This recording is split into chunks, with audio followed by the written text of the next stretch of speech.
801 number پول سے آپ کو مناظر دکھا رہے ہیں۔ شربت آب لیمو یعنی اسکنجبی پیش کی جا رہی ہے، یہ تھوڑی ڈیفرنٹ سٹائل کی ہوتی ہے۔ علماء اکرام زائرین کی خدمت میں ٹرے لے کے کیسے خدمت کر رہے ہیں یہ آپ دیکھ سکتے ہیں۔ مشی کے اس خوبصورت روحانی سفر میں ہر رنگ و نسل کی بلا تفریق خدمت کی جاتی ہے اور بڑے ہی مہذب طریقے سے زائرین کو شربت اور پانی پیش کیا جاتا ہے۔ امام حسین علیہ السلام کے زائر کی اس طرح خدمت کی جاتی ہے جیسے کوئی بہت ہی عظیم شخصیت ہو۔ روایات میں آتا ہے کہ امام حسین کی زیارت کبھی ترک نہ کرنا، خواہ تمہیں نمک سے روٹی کھانی پڑے۔ روایات میں امام حسین کی زیارت کی بہت فضیلت بتائی گئی ہے۔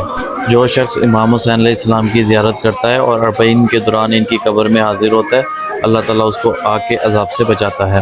یہ ایرانی کباب بہت ہی نیچرل اور خوش ذائقہ ہوتا ہے۔ لکڑی کے اوپر شیرینی لگا کے اس کو پیش کیا جاتا ہے اور چینی کی ڈلی کے ساتھ یا آپ کرش ہوئی ہوئی چینی